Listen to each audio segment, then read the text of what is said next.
எங்கள் இதயத்தின் காயத்தை ஆற்றிடும் என்ன ஏசையா.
தேவ பக்தி என்பது கடவுளை சரியாய் வணங்குகிறது, அவருக்கு பணிவிடை செய்கிறது. முதலாவது அந்த பக்தி எதை காட்டுகிறது என்றால், சரியான முறையில் அவரை வணங்குவது. கடவுளை நம்ம அவர் மேலே ஒரு நம்பிக்கை வச்சுட்டா, கடவுள் மேலே முழு நம்பிக்கை நம்ம வச்சுட்டா, நம்ம எப்படி அவரை துதிக்கிறோம், எப்படி அவரை வணங்குறோம் நமக்கு தெரியவே தெரியாது. ஏன்னா அவர் தானே நம்ம முழு நம்பிக்கை யார் மேலே வைக்கிறோம்? கடவுள் மேலே வைக்கிறோம். அவர் மேல் நம்ம நம்பிக்கை வைக்கிறதுனால, நமக்கு அந்த பக்தி இருக்கிறதுனால யாரை பற்றியும் நம்ம கவலைப்பட மாட்டோம். யாரெல்லாம் கடவுள் மேலே முழு பக்தியாக இருக்கிறோமோ, நம்முடைய எண்ணங்கள் ஏக்கங்கள் எல்லாம் யாரை சார்ந்து இருக்கோ? கடவுளையே சார்ந்து இருக்கும். ஏன்னா வேற எதையுமே நம்ம சார்ந்து வாழ முடியாது. நம்ம பக்தி யார் மேல? கடவுள் மேல. அப்போ அவரை தான் நம்ம சார்ந்து என்ன செய்ய முடியும்? வாழ முடியும். அப்படி பக்தியா இருந்த மனுஷனாகிய மனுஷனை பார்ப்போம். ஏனோக்கை பார்க்கிறோம். ஆதியாகம புஸ்தகம் 5வது அதிகாரம் 24வது வசனத்தை வாசிங்க. ஆதியாகமம் 5:24. ஏனோக்கு தேவனோடு சஞ்சரித்துக் கொண்டிருக்கையில் காணப்படாமல் போனான். தேவன் அவனை எடுத்துக்கொண்டார். ஹல்லேலூயா, ஹல்லேலூயா. பாருங்க, தேவன் அவனை என்ன செய்தார்? எடுத்துக்கொண்டார். ஏனோக்கு தேவனோடு என்ன செய்தான்? சஞ்சரித்தான். சஞ்சரிப்புன்னு என்ன? உறவாடினான். எப்போதுமே அவரே சார்ந்து வாழ்ந்தான். அவன் எண்ணம், அவன் ஏக்கம், அவனுடைய காரியம் எல்லாமே தேவனையே சார்ந்திருந்ததுனால ஆண்டவரே அவனை என்ன செய்தார்? மரணத்தை காணாதபடிக்கு அவனை என்ன செய்தார்? எடுத்துக்கொண்டார். இந்த பக்தி நமக்கு வேணும் என்று தேவன் விரும்புகிறார். எனக்கு தேவனோடு சஞ்சரித்தான். அவனுக்குள்ள இந்த பக்திக்கு காரணம் என்னன்னா, தேவ பக்தியில் சிறந்து விளங்கினான். அவன் ஏன் மரணத்தை காணாதபடிக்கு கர்த்தர் அவனை எடுத்துக்கொண்டார்? மரணத்தை பார்க்காதபடிக்கே ஏன் அவனை எடுத்துக்கொண்டார் அப்படி என்றால், அவன் தேவனோடு சஞ்சரித்த ஒரு மனிதனாக இருக்கிறார். எப்போதுமே அவரோடு பேசுகிற ஒரு மனிதனாக இருந்திருக்கிறார். அதனால தான் கர்த்தர் அவரை மரணத்தை நசையில காணாதபடிக்கு எடுத்துக்கொண்டார். அதுக்கு முதல் காரணம், தெய்வ பக்தியில் சிறந்து விளங்கினானாம். கர்த்தரை உண்மையாய் விசுவாசித்தானாம். எப்படி? உண்மையான விசுவாசம். தெய்வ பக்தியில் அவன் எப்படி இருந்திருக்கிறான்? சிறந்தவனா இருக்கிறான். அவனை மாதிரி பக்தி உள்ளவங்க இல்லை. அப்படி ஒரு பக்தி உள்ள மனிதனாக இருந்திருக்கிறார். கர்த்தரை உண்மையாக என்ன செய்தார்? விசுவாசித்திருக்கிறார். அந்த உண்மையான விசுவாசத்தின் நிமித்தமாக தான் கர்த்தர் அவனை மரணத்தை காணாதபடிக்கு கர்த்தர் அவனை என்ன செய்தார்? எடுத்துக்கொண்டார். அடுத்தது பாருங்க, ரெண்டாவது குறிப்பாக கர்த்தருடைய வார்த்தைகளையும் அவருடைய வாக்குத்தத்தங்களையும் பரிபூரணமாய் நம்பினான். எபிரேயர் புஸ்தகம் 11வது அதிகாரம் 5வது வசனமும் 6வது வசனத்தை வாசித்து பாருங்க. எபிரேயர் 11:5-6. விசுவாசத்தினாலே ஏனோக்கு மரணத்தை காணாதபடிக்கு எடுத்துக்கொள்ளப்பட்டான். தேவன் அவனை எடுத்துக்கொண்டபடியினாலே அவன் காணப்படாமல் போனான். ஜனங்கள் பார்க்குறாங்க, திடீர்னு ஒருத்தர் காணாத போயிட்டா எப்படி இருக்கும் சொல்லுங்க? ஐயோ, நம்ம கூட இருந்தாங்க, திடீர்னு அவங்க என்ன செய்யற? காணமே, எடுத்துக்கொள்ளப்படுறாங்க. அப்போ அந்த மாதிரி ஒரு சம்பவத்தை தேவன், அந்த கிருபையை ஏனோக்குக்கு தேவன் கொடுத்தார். ஏன் கொடுத்தார் என்றால், கர்த்தரோடு அவன் என்ன பண்ணான்? சஞ்சரித்தான். சஞ்சரித்து மாத்திரமல்ல, அவருடைய வார்த்தையும் அவருடைய வாக்குத்தத்தங்களையும் பரிபூரணமாய் நம்பினான். நம்பிக்கை ரொம்ப முக்கியம். அடுத்த வசனம் வாசிங்க, அது 6. அவன் தேவனுக்கு பிரியமானவன் என்று அவன் எடுத்துக்கொள்ளப்படுவதற்கு முன்னமே சாட்சி பெற்றான். ஒரு அல்லேலூயா சொல்லுங்களே. அவன் ஆண்டவர்கிட்ட போறதுக்கு முன்னாடியே சாட்சி பெறுகிறான். ஏசப்பா கிட்ட போறதுக்கு முன்னாடியே ஒரு சாட்சி உள்ள ஒரு வாழ்க்கை அவன் வாழ்ந்திருக்கிறான். தேவனுடைய வார்த்தைகளையும் வாக்குத்தத்தங்களையும் பரிபூர்ணமாய் நம்பி விசுவாசித்திருக்கிறான். மூன்றாவது காரியம், அவனுக்குள்ள பரிசுத்தமான வாழ்க்கை வாழ எல்லா வகையிலும் எல்லா சூழ்நிலையிலையும் முயற்சி செய்தான், விரும்பினான்.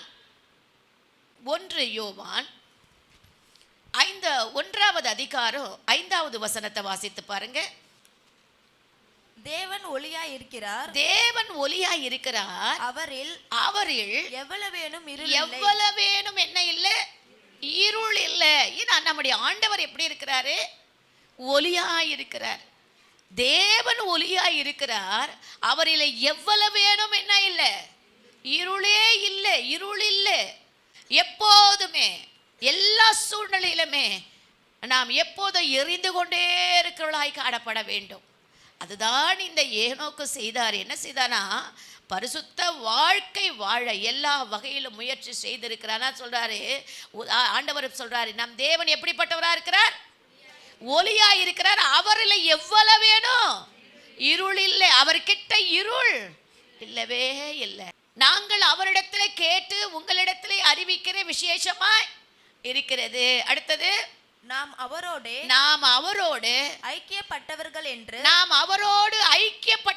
என்று சொல்லியும் இருளிலே நடக்கிறவர்களாய் இருந்தா சத்தியத்தின்படி நடவாமல் பொய் சொல்லுகிறவர்களாய் இருக்கிறோம்.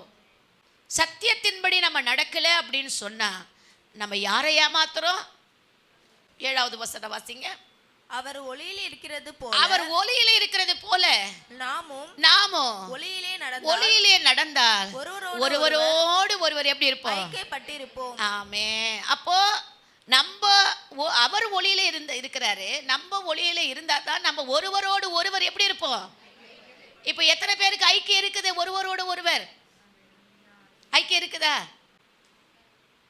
ஒருவரோடு ஒருவர். ஒரு தள்ளி தள்ளி தள்ளி ஒதுங்கி ஒதுங்கி போறாங்க அப்படின்னு சொல்லும் போது அப்ப ஏதோ ஒரு சூழ்நிலை இருக்கிறது, அது ஐக்கியத்தை கொள்ள முடியல. நம்மளால என்ன பண்ண முடியல? ஐக்கியம் வைக்க முடியல. காரணம் என்ன? நாம் ஒருவரோடு ஒருவர் ஐக்கியம் இல்லை. அது ஐக்கியம் வேணும். சபை என்றால் அப்படி என்ன செய்யணும்? இருக்கணும். நமக்கு பாவம் இல்லை என்போமானால் நம்மை நாமே வஞ்சிக்கிறவர்களாய் இருப்போம். நமக்கு பாவம் இல்லை என்போமானால் நம்மை நாமே எப்படி இருக்கிறோம்?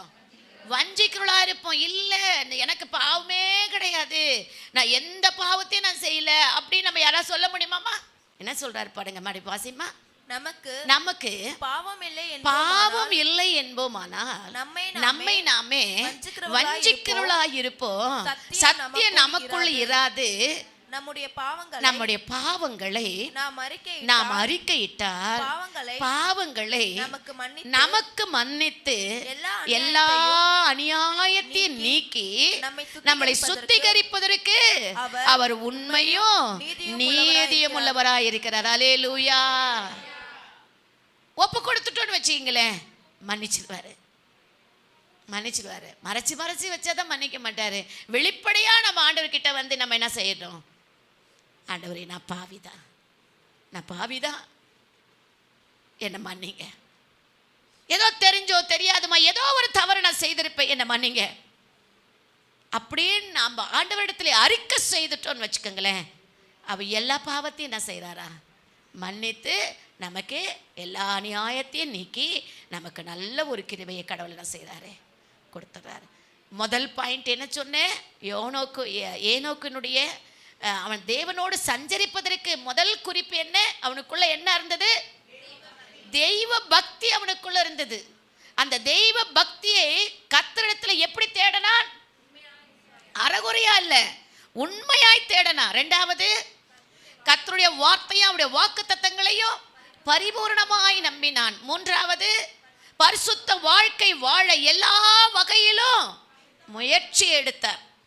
நான்காவது, கர்த்தருடைய வழிகளை பின்பற்ற அவர் எப்படி இருந்தாரா?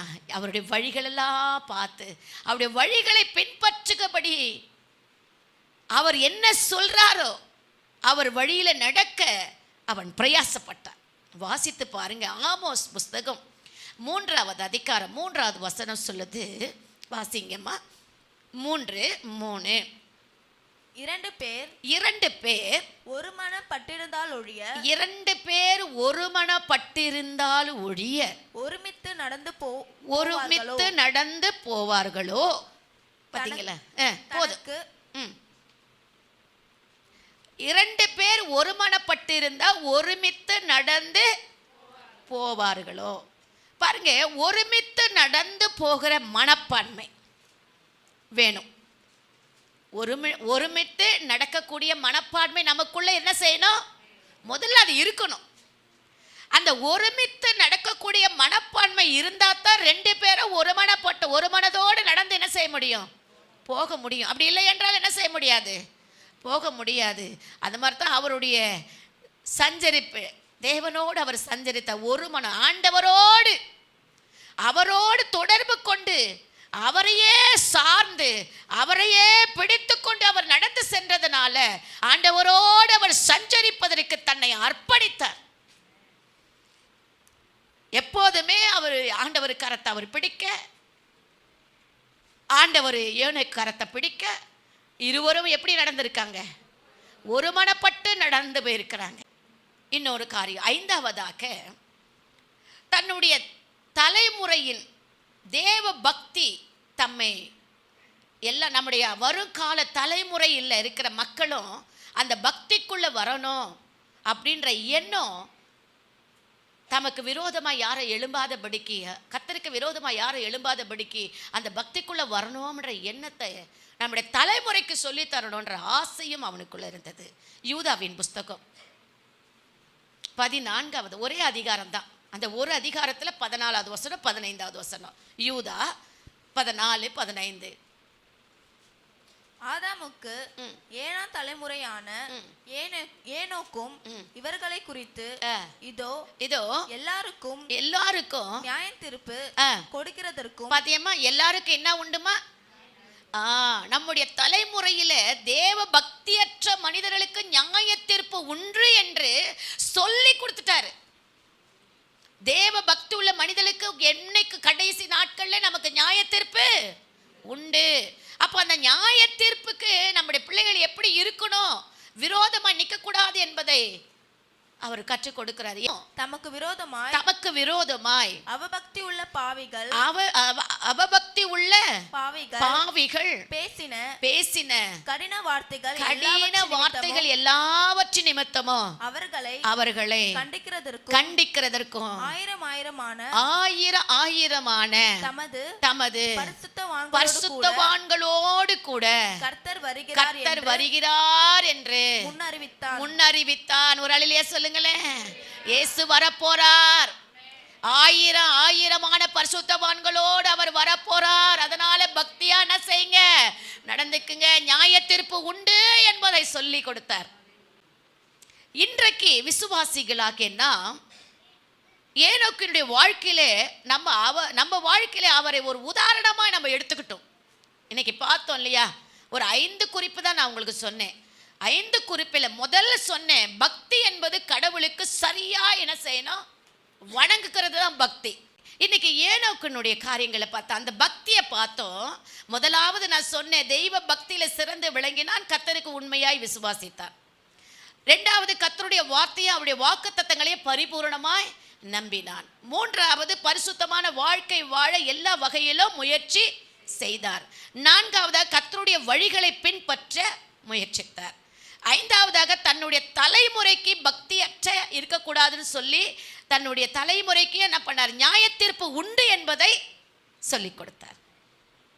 அப்போ இன்றைக்கு இந்த ஏனோக்க நம்ம வாழ்க்கையில ஒரு முன்னுதாரணமா வச்சுட்டு நாம் தேவனோடு சஞ்சரிக்கிறோமா? முதல் கேள்வி, தேவனோடு சஞ்சரிக்கிறோமா? இன்னைக்கு காலையில தேவனோடு சஞ்சரித்தவங்கலாம் ஒரு அல்லேலூயா சொல்லுங்க. அப்ப ஜெபம் பண்ணி இருக்கிறீங்க. 2வதாக உண்மையான பரிசுத்தமான வாழ்க்கை நம்ம வாழ்றோமா? வாழ்றோம் அப்படின்ற ஒரு அல்லேலூயா சொல்லுங்க. ஆமென். பாவத்தை நம்ம என்ன செய்யறோம், வெறுத்திருக்கிறோமா? பாவத்தை வெறுக்கிறோமா?